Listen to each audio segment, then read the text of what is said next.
messieurs. Bonsoir à la presse en ligne, télé et radio. Aujourd'hui, c'est un immense plaisir de vous retrouver autour de notre point de presse du collectif Fippu Jotna Defar Sunu APR Grand Yoff. Ce point de presse sera animé par deux de nos camarades. Il y a notre camarade Papis Montan Sonko qui va faire l'intervention en langue française et notre camarade Sénital qui va faire l'intervention en Wolof. Monsieur Papis Montan Sonko, vous avez la parole. Assalamu alaikum mbooloo mi maa ngi nuyu ku ci nekk sa tur ak sa sant di nuyu suñu yaay yi fi teew di nuyu mboolem responsable mag ak ndaw di beral nuyoo bi nag suñu yaay yi fi toog donc ñëpp mënoon nañ fi nekk mais dañoo cëral pour ñu jiite ngeen xam ni que li nga xamante ne moo ñu fi tax a daje moo gën a am solo jërëjëf ni ko Ndeye Penda waxee donc dana ñëwaat ci kàllaama tubaab li nga xamante ne moo ñu fi tax a toog chers confrères et consoeurs de la presse, mesdames et messieurs les responsables de l'Alliance pour la République ici présents aujourd'hui pour justement lire une lettre ouverte adressée au président du parti, son Excellence, M. Macky Sall. Donc, je m'en vais vous lire la présente lettre. Il y a quelques jours, nous avons appris que des membres de l'Alliance pour la République APR de la commune de Grand Yoff ont été convoqués au Palais de la République et ont assisté à une réunion avec les ministres d'État, M. Mahmoud Saleh, M. Mbaye Ndiaye, et les ministres, le ministre conseiller notamment Morngom. N'ayant pas été informés officiellement par les canaux du parti, avant ni après cette rencontre, nous, militants et responsables de l'APR de Grand Yoff, nous nous sommes posé les questions suivantes. Sur la base de quels critères ceux qui ont assisté à cette réunion ont-ils été choisis et convoqués? Sur la base de quel mandat s'y sont-ils rendus? Sur la base de quelle évaluation des élections territoriales du 23 janvier 2022 ont-ils eu à intervenir là-bas? Voilà les questions qui nous poussent à justement revenir sur la présente déclaration. Ces questions méritent d'être élucidées, d'autant plus que les échos qui nous sont parvenus de cette rencontre montrent qu'en lieu et place des préoccupations actuelles de notre parti ici à la base, ils ont plutôt rivalisé d'ardeur, chacun en ce qui le concerne, dans la défense de son intérêt personnel, qui pour être député, qui pour être directeur, qui pour avoir des marchés, etc. Excellence, président du parti, jusqu'au moment où nous diffusons cette lettre,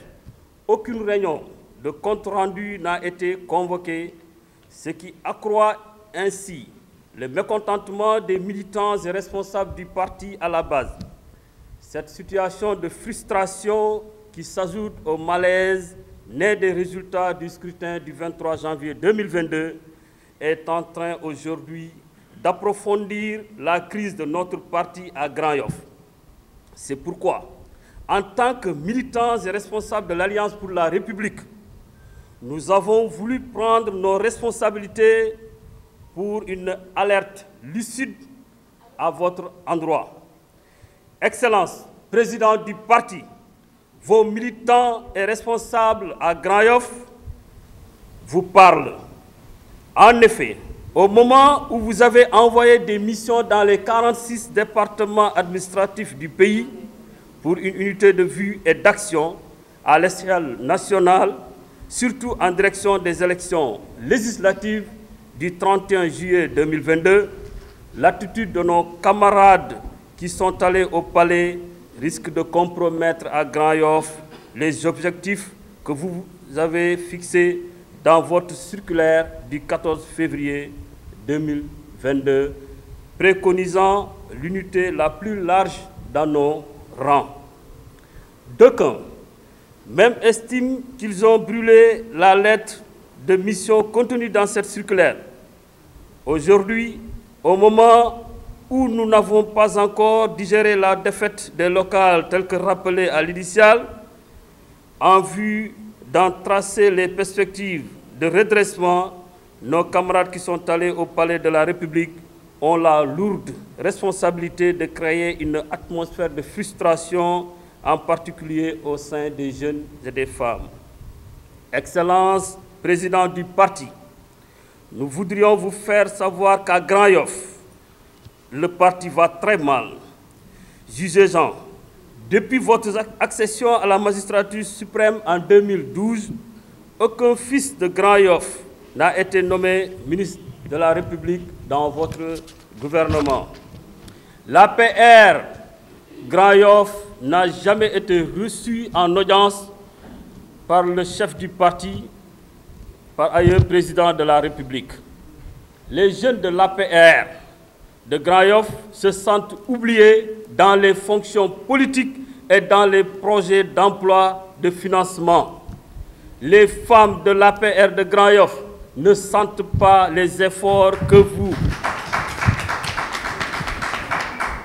Les femmes de l'APR de Grand Yoff ne sentent pas les efforts que vous consentez dans votre politique à l'égard de cette couche sociale très importante, notamment dans leur autonomisation économique. Et ce sont des dames très braves qui ont toujours accompagné le président de la République,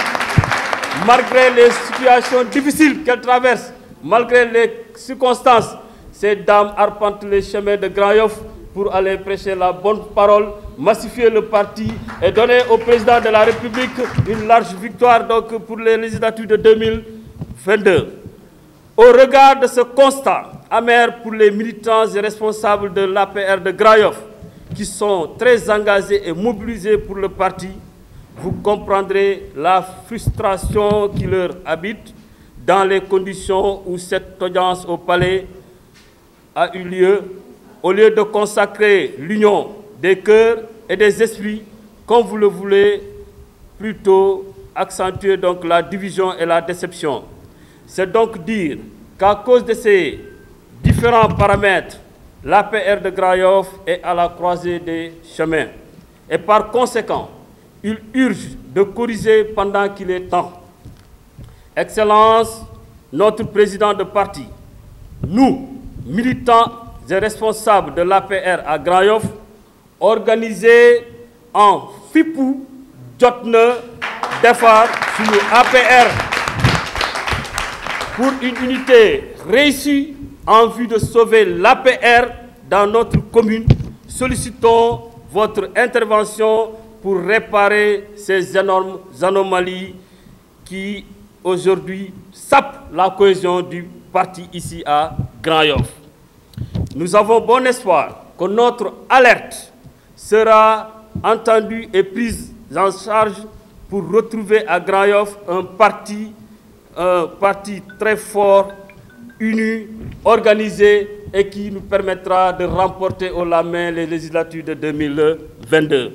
L'unité ne se décrète pas, elle se construit dans la démocratie, le respect, la considération et la transparence. Et à Dakar, je vous remercie de votre très aimable attention. Merci. Officiellement, du bi ñu demee ba ñibbisi du benn yoon boo xam ne rek ñun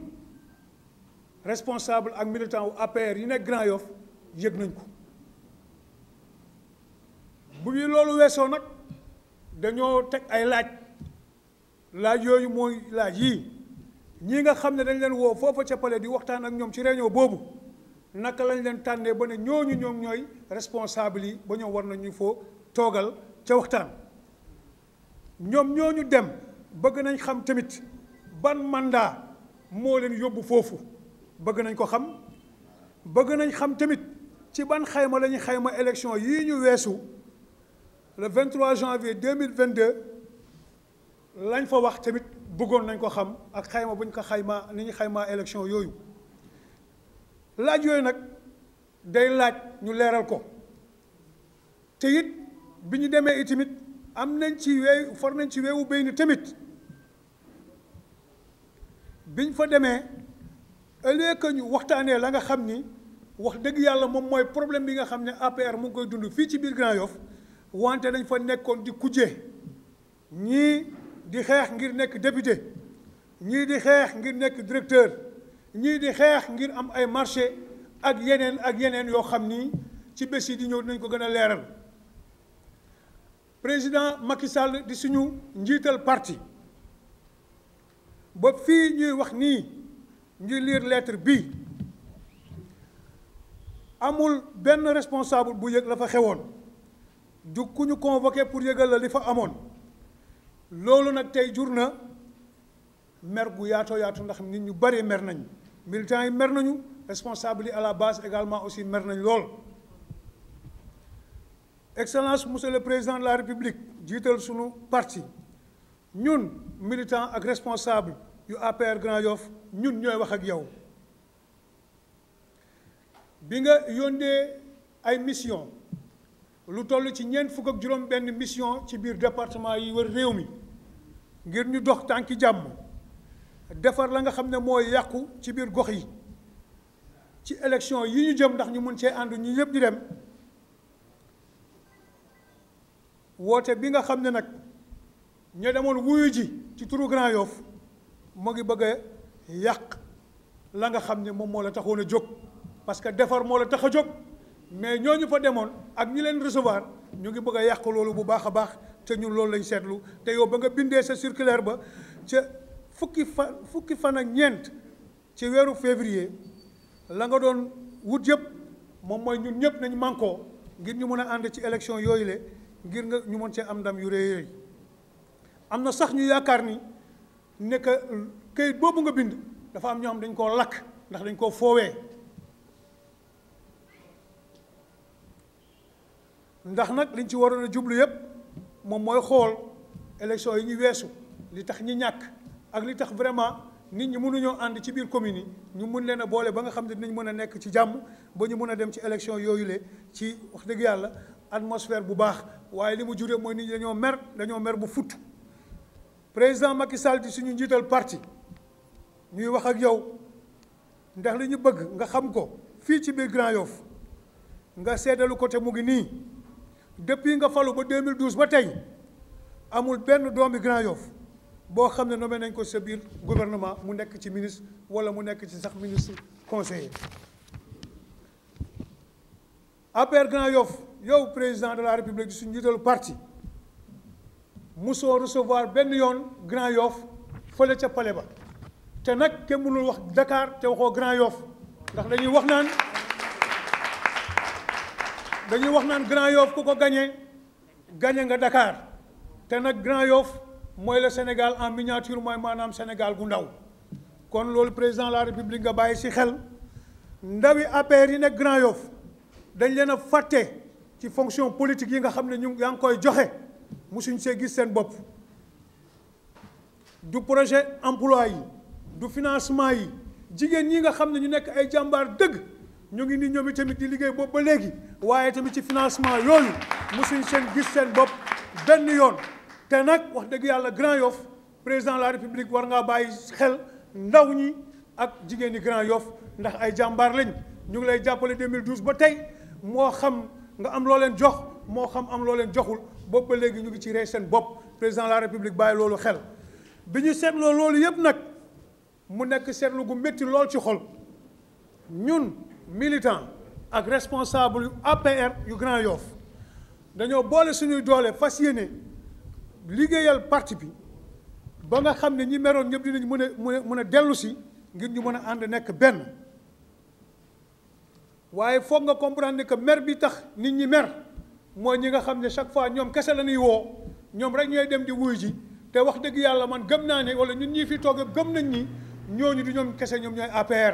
APR mu ngi nii toog ñu toog ci salle bi fii yëpp ay responsable lañ ñoo xam ne bi ñu tàmbalee liggéey bi wax dëgg yàlla yàgg na lool depuis avant 2012 ñu ngi fii boobu ba léegi di ànd ak yow di la liggéeyal te benn yoon mosu ñoo xultu mosu ñoo yuuxu benn yoon président de la République nga xam loolu ñooñu ñoo toog fii tey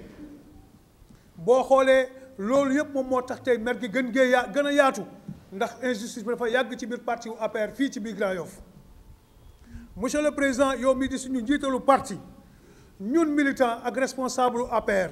dañoo organiser wu bokk ci benn collectif benn kuréel bi ñuy woowee fippu jot na defar sunu APR ngir jàmm bi ak bennoo bi ñu mun ko en tout cas mun a doon loo xam ne